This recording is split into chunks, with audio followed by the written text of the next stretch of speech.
Welcome to the Debt Matters Podcast, where we help Canadians find solutions to their debt with licensed insolvency trustees from across Canada.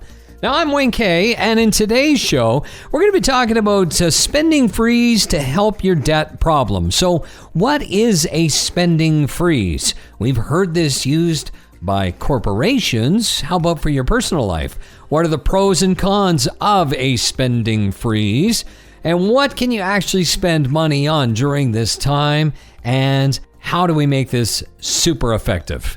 So to find out more, my guest today, Marriott from Allen Marshall and Associates, licensed insolvency trustee with offices in Alberta, New Brunswick, Nova Scotia, Prince Edward Island, and of course in British Columbia as well.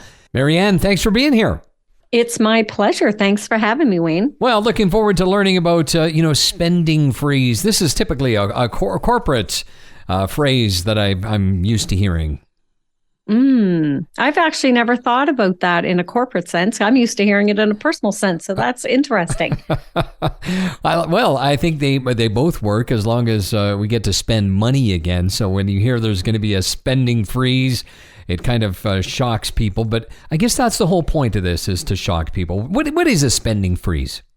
Oh, yes, you're right. And now that you say that, it's like, yes, I hear that in government, and it is a bit of a cause for concern. So from a personal perspective, a spending freeze, really is essentially what it sounds like. You're just going to freeze your spending to a degree. It doesn't mean you don't spend anything. So it's a personal challenge that you make with yourself to stop spending on things that you don't need. So essentially, you pick a time frame, let's say a month, and you have a spending freeze on anything outside of what is considered to be a need. And I actually did this for myself in January.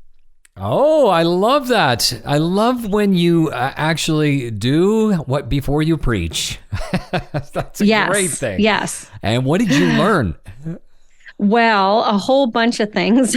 So, first of all, I forgot that I did it, and I went and purchased something at the beginning of the month. So I'll talk a little bit about that and what happens if you fail at your attempts. But I think the biggest thing that I learned is my habits. It really brought to light in today's world how easily and quickly we spend a lot of money on stuff that really aren't essential. Mm-hmm. Yeah, absolutely. But yeah, in the moment, do we think that they're essential, or that we just think that, well, it's just the way it is. The money's, I've got my little card, I can easily go and pick up whatever. Yeah, I think it's a little bit of both, because it's, even though we don't think something is essential, we still, need it in that moment for something. And so I did find that, it really made me step back and look at the way I spend money and the thought process around that spending. So when you went through this, pros and cons, what are they? One of the biggest pros is it helps you to stop using credit. Now, not altogether, but generally speaking, when we spend money, if we're not, if we don't have the cash flow to support it, then we're going to our credit. And so it gives I feel like it's a little vacation for your credit when you do this. You're giving a little break and from all that use that we put on them. Yeah. The credit cards. And, but I think mostly it helps you to evaluate what's important, like I said, and notice your habits. And so, there's this huge awareness that comes as a result of doing it, which hopefully is something that you'll take with you, in the future months, that will also help you curb some of that, more impulse spending. And then the final pro that I would say is you save money, or at the very least, you don't spend additional money that you don't have. And then it depends on what you do with the money. So, the purpose of this is talking about spending freeze and helping with debt problems.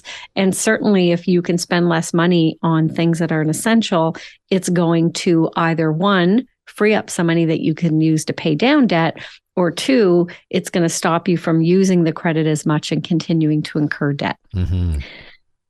So those are some of the pros. The cons, it's just no fun.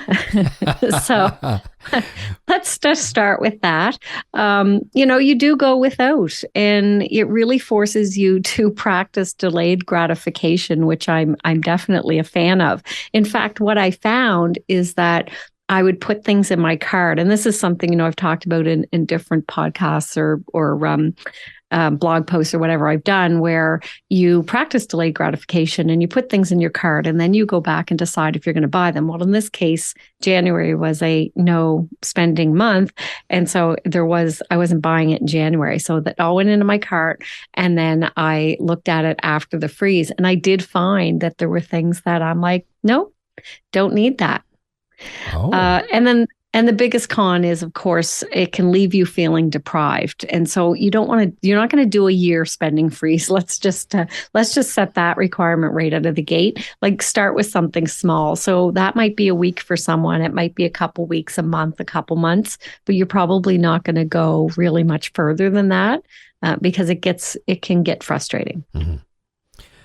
But I think some ways that you can do this to make it more fun would be to have other couples do it with you. Yes, absolutely. Engaging your family, having a buddy system, even for those so inclined, if you're on social media, you could make a game of it and you could set up a Facebook group, or you could do something on Instagram, or you could do a bunch of TikTok posts. So you could kind of and that's part of keeping you accountable as well. So I think you're right. You could have some fun with it that way. Mm-hmm. And I think that's the easiest way to actually stay on track whenever you kind of put it out there on social media that you're doing something and who else wants to do it, and maybe make it as if somebody falls off, well, they have to buy you something or clean your house, wash your car, something. You got to have something to keep you on track. You had me hooked at the buy you something, but then the cleaning your car in your house, that I might have to go that route. Sounds like a good idea, doesn't it? But it does make a difference. And so many people, like as you're talking about this, I know that people are listening going, that's a great idea. We spend, and all of a sudden you're right. You put it up in your shopping cart, and then you go look at it and go, did I really need to buy that? Yeah. Okay. So that's really good. I love that. And spending freeze comes to an end. So you figure about a month? Yeah. So, I mean, you would pick your own timeline, but, for me, I thought a month was a good time. It's not just a week, it is a month. And there were some challenges, like just the simplest things, like I'm trying to think, of course, now in real time, what might be the things that here's an example. I didn't really like the mascara I was using. And so I would normally just go on Amazon and buy new mascara, but I was in a spending freeze. So it's like, you know what? Suck it up, princess, and use the mascara that you have. So those were the kind of fun conversations I had with myself throughout the month. Right. So how did you pick what you could spend money on? Yeah, and that's a tough one because it really is up to you, and it causes you to look at what do you consider to be essentials, the needs versus wants. And there's a very thin line between the two. So another example is my salt lamp, the bulb went. So I needed bulbs. Now you could say that's a need because, the bulb went and you're replacing it. But, it's not a light that I need for anything. And so I delayed buying the replacement bulbs until the spending freeze was over, as an example. Get into groceries. I mean, food is a need, but maybe potato chips aren't, or smoked Gouda cheese might not be. So that's what I mean by it really causes you to look deeply at what you're spending and what is essential and what's not. And it really kind of shakes up it's a paradigm shift in terms of how you spend your money. Mm-hmm. I would think at the end of this, there would be some revelations. And I've done it as well, where I've just tracked everything for 1 month and then kind of did the spending freeze the next month. Yes. And it kind of puts everything back into, perspective of how you're going to spend money. Yeah, absolutely. Because it's that big, like I said, that big awareness aspect where you become really aware of what you're spending money on, what's important to you and what's not. Mm-hmm. Have you ever talked to somebody and they told you about doing this, and how did they deal with it? Did they get through it for the whole month? Let's say maybe it's a client and you said, here's what we're going to do. We're going to have a month of no spending. And how did they feel at the end of it? I haven't specifically, personally walked someone through it or like had a friend do it. It's been more like a blog post that I follow that someone's done it and posted about it. I think that what happens often is people do it, but they do it because they feel they don't make the conscious effort to do it. They just stop spending because they can't. And then they go right into feeling deprived. So I think that's the big difference between, I can't spend, I'm not, and going into that spiral versus, you know what, I'm just going to go for a month and only spend on necessities and see what I can learn, right? Like it's a different energy in terms of how you approach it. Right. And for myself, what's weird is, when I never had money, then I would use credit to make myself feel better. But as I started to build up, a little bit of savings, maybe finally got to $100 and then I wanted to be $125. And as it grows, I want to spend less money, or I want to save money to buy it so I don't have to use the bit that's saved. Yeah. Yeah, absolutely. You know what? That's the psychological aspect of saving, is that once we do start to save and once we do see the money there, we want more of it. We want to add to it. And that's the other piece to this is, if you can, what you want to do is redirect that money and put it into savings. So you could go as far as, I was going to buy those light bulbs and they were going to be $15.99. And so instead, I'm going to transfer $16 into my savings account and watch it grow. And I think that's a really cool way to see the tangible results and see it building. And then you've got this little pot of money that you have to decide where that's going. And that's a whole different process than deciding to swipe a credit card. But isn't it great to have that? Finally, I think that's just the most exciting part, and then you can start to see that grow. So, when you've gone through this, what are some help here on helping us to make this spending freeze effective? Yeah. So I think, one, getting ready for it. So you're just like, you're not doing it out of frustration. Oh, I'm frustrated and I have too much debt and I'm just going to go on a spending freeze, because now you're like going in angry. So I think coming at it from a place of, curiosity and wonder and treating it a bit like a game. Oh, I wonder if I can do this. And I wonder what things I'll spend and won't spend on. And I wonder how much I might be able to save. What if I put that money away, right? It's just a whole different energy. And involving someone, like you said. So having a buddy system or a family member, or posting it on social media so that you're interacting with other people around it, I think is a great way to get into the headspace and make it effective. Because again, you're only accountable to yourself if you do it yourself. No one's going to know. So if you bring somebody else in. And then the third piece would be set a goal to see how much money you can save. I think it would be great to have a separate account that you don't use for anything else. And every time you decide not to buy something that's not a necessity, transfer the money. Now, I know what some people are thinking. What if I don't have enough money for that and I'm scraping to get by? The money hasn't gone anywhere. You can go get it. So just transfer it over there. And then if you need it for milk and eggs, take it for milk and eggs. But you still get a sense of, where that money, you wouldn't have had it where it would have gone, and that you do now have it. Right. That's, very great information, because oftentimes when our kids were little, paycheck to paycheck was a dream. It was paycheck to 5 days or 3 days before paycheck is what we had to deal with.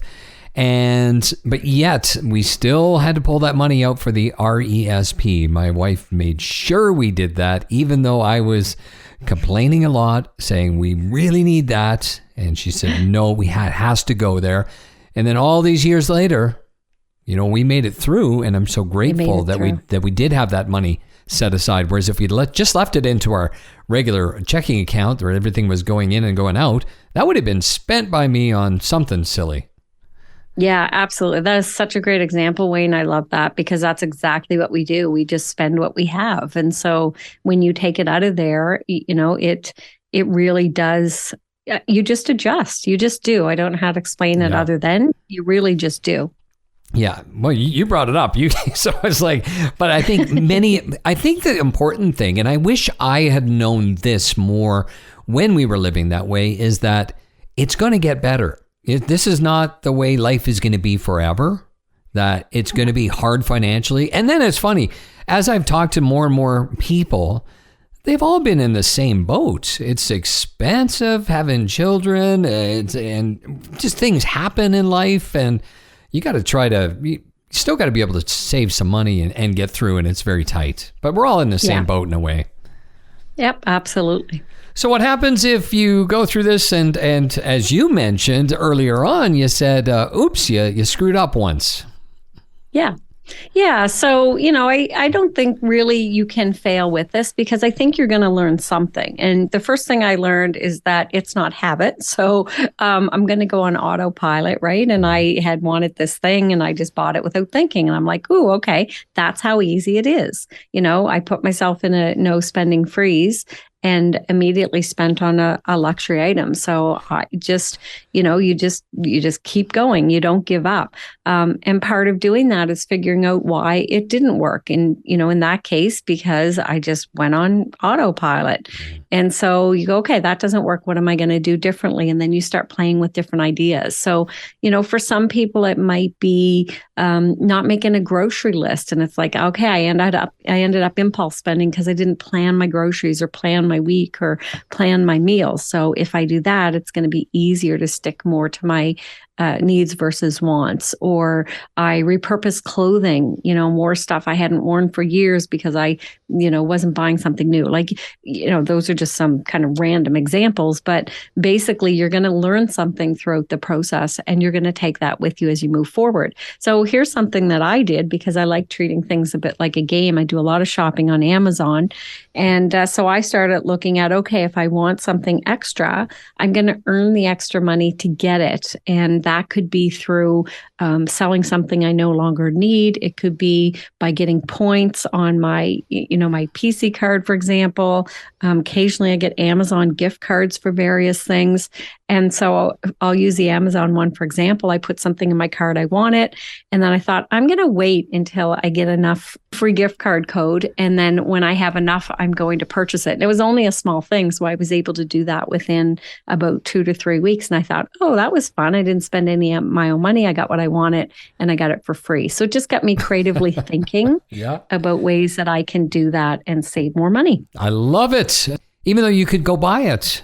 I just did that with guitar. I'm a guitar player, and I had 2 guitar pedals that I don't use, and there's another new one that I thought, well, I should buy one of these, and I could have went and bought it, but instead, I'm not buying it until I sell these other 2.